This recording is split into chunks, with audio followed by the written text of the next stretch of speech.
Hello and I welcome you to Vigyan recharge. आपने Captain America movie में Bucky Barnes नाम का एक कैरेक्टर देखा होगा, भाई साहब विंटर सोल्जर, जिसके दिमाग को इस तरीके से रीप्रोग्राम किया गया था कि बस वो ऑर्डर माने। पर क्या ये संभव है? क्या किसी के दिमाग को इस तरीके से रीप्रोग्राम किया जा सकता है? वेल, बिल्कुल किया जा सकता है और किया भी गया है। दूसरी चीज, क्या हम बुढ़ापे को रिवर्स करके जवानी को वापस ला सकते हैं? क्या ये संभव है? हाँ जी, इस पर भी एक्सपेरिमेंट हुए हैं और रिजल्ट बिल्कुल पॉजिटिव थे। फिर आज के समय वो तकनीक इस्तेमाल क्यों नहीं होती? ऐसा हमें लगता है कि नहीं होती, ये भी बताऊंगा। तीसरी चीज, जो लोग इस बात पर विश्वास करते हैं कि शरीर के अंदर आत्मा होती है, तो इस चीज को कैसे साबित करेंगे? आप चिंता ना करो, इस चीज को साबित करने के लिए भी एक्सपेरिमेंट किए गए हैं और उनका रिजल्ट भी चौंकाने वाला ही निकला है। और अगर मैं आपसे ये कहूँ कि एक टाइम ऐसा था जब महिलाएं एक परफेक्ट शरीर के लिए पैरासाइट का सेवन करती थी, तो हैरान मत होना, क्योंकि ये तो कुछ भी नहीं। विज्ञान की दुनिया में बड़े बड़े घोटाले हुए हैं। चलो शुरू से बताता हूँ। तो भैया, विंटर सोल्जर बनाने का एक्सपेरिमेंट आखिर किस वैज्ञानिक ने किया था?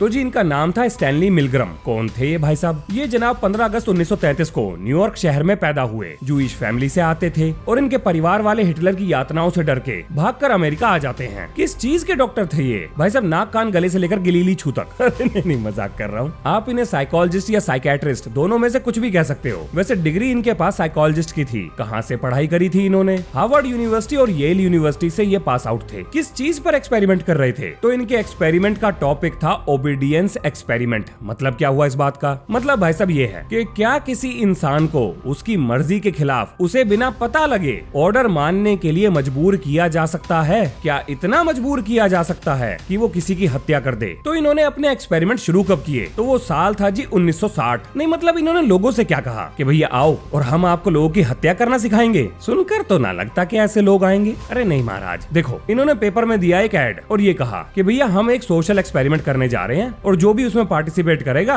उसे $4 मिलेंगे एक बार पार्टिसिपेट करने के। और इनकी मेन रिक्वायरमेंट थी हट्टे कट्टे मेल मुस्टंडे। बहुत सारे लोग आए और शुरू हो गया एक्सपेरिमेंट। तो ये दिमाग को रीप्रोग्राम कैसे करते थे? वेल, जो भी लोग एक्सपेरिमेंट में अपनी मर्जी से आ रहे थे, ये उनको जोड़ों में बांटकर कुछ वर्ड्स, कुछ पिक्चर इस तरह से दिखाते थे, जैसे farm, cow, man, women, cat, dog, high, low. अब ये आपको सुनने में बेशक अजीब लग रहे हो, लेकिन ये ब्रेन को रीप्रोग्राम करते थे। देखो होता क्या था, जिन दो लोगों का जोड़ा बनाया गया था उनमें से एक टीचर और दूसरा लर्नर का रोल प्ले करता था। अब इस बात का क्या मतलब हुआ? इस बात का मतलब ये हुआ कि पहला इंसान एक साइड के वर्ड बोलेगा और दूसरे इंसान को पहले इंसान के द्वारा सुने गए शब्दों का जवाब बिल्कुल सही तरीके से देना होगा, जैसा उसे पढ़ाया गया था। पूछने का काम होगा टीचर का और जवाब देने का काम होगा लर्नर का। अब अगर आपने विंटर सोल्जर मूवी देखी है तो उसमें भी जब बकी बार्न्स को ऑर्डर मानने के लिए मजबूर किया जाता है तो इसी तरीके से वर्ड्स को बार बार सुनाया जाता है और वो सारे वर्ड्स ऐसे थे जिनका कोई भी लॉजिक नहीं बनता था।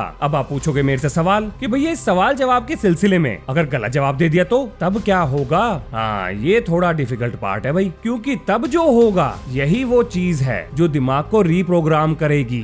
दरअसल डॉक्टर मिलग्रम ने वो जो अमेरिका में दिखाते हैं ना कि बीच में शीशा है, एक साइड पूछने वाला यानी सवाल पूछने वाला और दूसरी साइड जवाब देने वाला बैठता है, कुछ इसी तरह का जुगाड़ बना रखा था, जिसमें टीचर बैठेगा एक साइड और लर्नर बैठेगा दूसरी साइड। अब टीचर पूछेगा सवाल और जवाब गलत आने पर लर्नर को इलेक्ट्रिक शॉक दिया जाएगा, जिसकी शुरुआत होती थी 15 वोल्ट से और ये 450 वोल्ट तक जाता था। लेकिन इस तरह के एक्सपेरिमेंट से किसी का दिमाग रीप्रोग्राम कैसे हो सकता है? बिल्कुल हो सकता है जी, अगर यहाँ पर कुछ ऐसा किया जा रहा हो जिसके बारे में किसी को भी ना पता हो। मतलब सब लोगों को ये लग रहा है कि यहाँ पर एक्सपेरिमेंट चल रहा है, लेकिन असली प्रोग्रामिंग तो किसी और की ही हो रही है। क्या मतलब है इस बात का? देखो ध्यान से सुनना। इलेक्ट्रिक शॉक देने का काम था टीचर का और ये बात टीचर भी जानता था कि 450 वोल्ट सामने बैठे इंसान को निपटा सकता है। 450 वोल्ट कम नहीं होता, लेकिन फिर भी कुछ टीचर्स के दिमाग पर ऑर्डर मानने का ऐसा भूत सवार हुआ कि वो 450 वोल्ट तक चले गए। अब लर्नर चाहे रोए, गाए, चिल्लाए, कुछ भी करे, लेकिन टीचर उस पर तरस नहीं खा रहे। वो हर बार गलत जवाब देने पर इलेक्ट्रिक शॉक की वोल्टेज बढ़ाते ही चले गए। अब जरा आप ये सोचिए कि ये लोग ऐसे परफेक्ट कैंडिडेट थे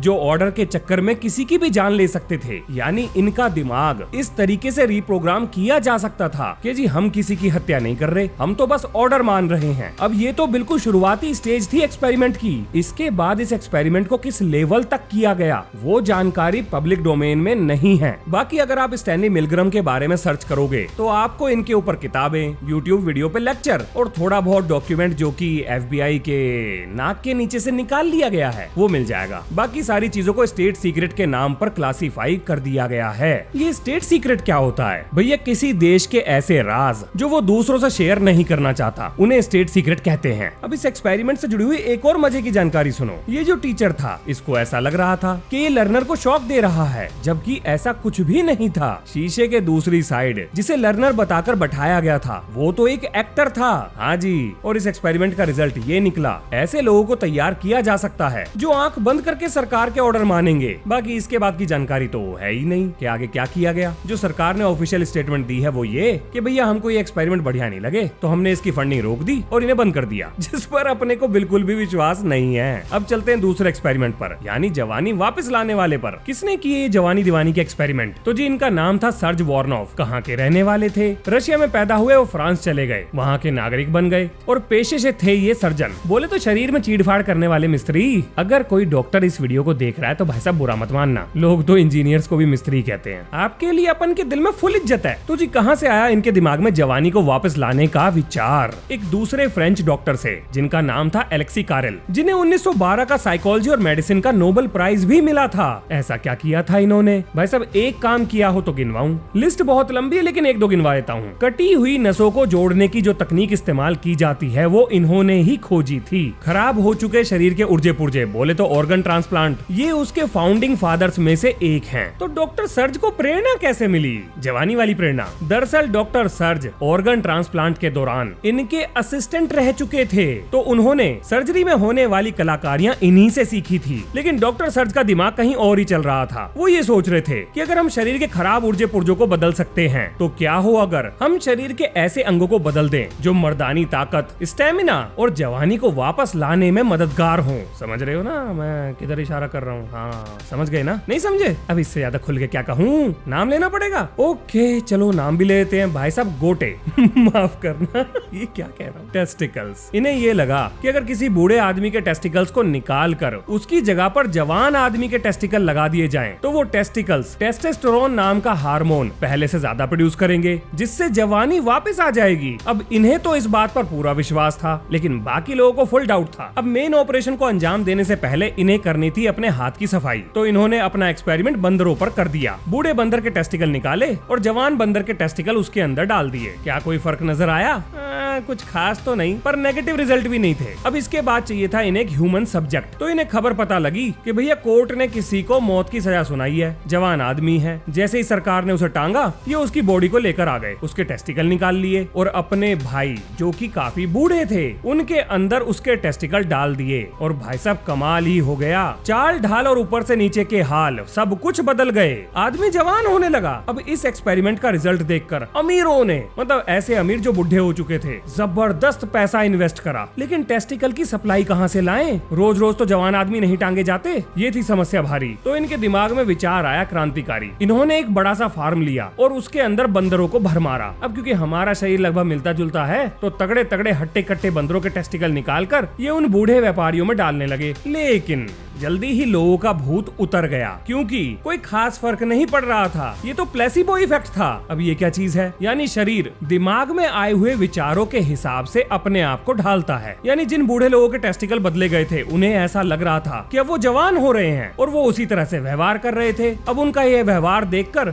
बाकी लोग भी उन्हें ये कह रहे थे कि हाँ भाई आपके अंदर बदलाव हो रहा है, तो उन्हें और अच्छा लग रहा था। यही है प्लेसिबो इफेक्ट। अब चलते हैं अगले एक्सपेरिमेंट पर। बोले तो हमें ये कैसे पता लगेगा कि हमारे शरीर के अंदर कोई आत्मा है, मतलब किसी और की नहीं, अपनी। हाँ जी, इसके ऊपर भी एक्सपेरिमेंट हुए। डूकन मैकडोगल, ये था एक्सपेरिमेंट करने वाले का नाम। समय था 1901 का और ये रहने वाले थे मैसेच्यूसेट्स के। अब इनके दिमाग में आया ख्याल कि क्या हो अगर मरते हुए आदमी के शरीर को वेइंग मशीन पर रख दिया जाए, यानी कि वजन तोलने वाले जुगाड़ पर। तो अगर उसके अंदर आत्मा होगी तो वो बाहर निकल जाएगी, और जब वो निकलेगी तो वजन घटना चाहिए। अब मरता हुआ आदमी कहाँ से लाएं? तो ये अपने अड़ोस पड़ोस के जो ओल्ड एज होम थे, जहाँ पर बूढ़े लोग अपनी अपनी आखिरी सांसें गिन रहे थे उनको अपने यहाँ पर ले आए, उनके बिस्तर को वेइंग मशीन पर लेटाए और बार बार अपना एक्सपेरिमेंट दोहराए, लेकिन सिवाय एक रिजल्ट को छोड़कर बाकी किसी में भी कुछ पता नहीं चल पाया। एक ही ऐसा रिजल्ट था जिसमें इंसान की आत्मा 21 ग्राम की निकल कर आई। अब इन्होंने अपने साथियों को ये बात चिल्ला चिल्ला कर बताई। वो हो गए पूरी तरह से शॉक और कर दिया इनकी रिसर्च को ब्लॉक, क्योंकि भैया उनके हिसाब से ये चीजें थी अनएथिकल। तो अब आगे एक्सपेरिमेंट करने के लिए इन्हें जिंदा शरीर नहीं मिले, तो इन्होंने कुत्तों पर एक्सपेरिमेंट करने शुरू कर दिए, लेकिन कुछ खास हाथ नहीं लगा। तो लास्ट में इन्होंने ये कहा, कुत्तों के अंदर आत्मा नहीं होती, डॉग्स हैव नो सोल। लेकिन क्या हो अगर मैं आपसे ये कहूँ कि भैया 21 ग्राम वजन कम करने के लिए आपको मरने की जरूरत नहीं है, बल्कि आप चाहे जितना भी खाओ, जो कुछ भी खाओ, अड़गम शड़गम अबाड़ कबाड़ जो चाहे मन आए खा लो और फिर भी वजन ना बढ़े। क्या ऐसा हो सकता है? बिल्कुल, और हुआ भी है। भैया 90s का जमाना था और महिलाओं का एक वर्ग पतले शरीर का दीवाना था, तो उन्होंने निकाला एक नया उपाय। उन्होंने सोचा क्यों ना हम एक ऐसी गोली खाएं जिसके अंदर टेप वॉर्म का अंडा हो, और जब वो पेट में जाएगा